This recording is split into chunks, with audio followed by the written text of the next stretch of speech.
So you might be trying to figure out how you can go through and use the keyboard on your Apple Watch Series 11. Now doing this is actually very basic and it really does not take too much time at all. Now to get started, what you're first going to want to do is you want to go ahead and just make your way over to any application. Now my watch right now is about to die and you can see it finally turned on. You want to make your way over to an application that requires a keyboard. Now there's a lot of different applications that require it, but the App Store is one of those ones that's pretty basic. So you can tap inside of the App Store right here, or you can go inside of Notes or whatever other application will suit you better. Find the application that works out better for you, and you want to go ahead and get into the keyboard portion. For the App Store, if you're using this app, you can go through and tap into the search button. Just like here, there's this little search box.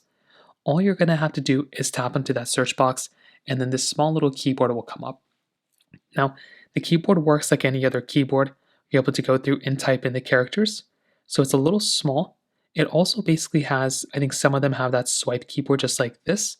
So you can always go through and basically, type in a name or type in that swipe if you want to.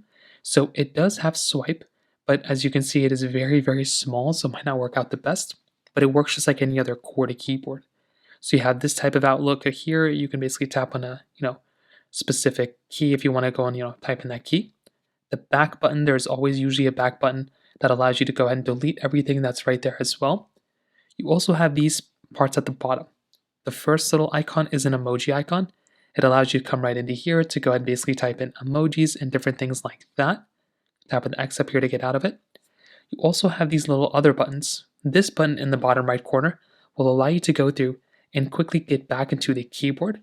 You can go into a swipe drawing design so you can draw the keyboard out. And you also have this dictation key if you want to rather speak to it. You can also do it that way as well, which is really cool. So that's basically how you go and use the keyboard. It's a pretty basic type of process. If you have any other thoughts or questions, please let me know in the comment section below. Hit the like button, that would mean so much, but definitely hit that subscribe button. More importantly than everything else, I love every single one of you guys. Hopefully I'll catch you guys in the next video. Peace out till then.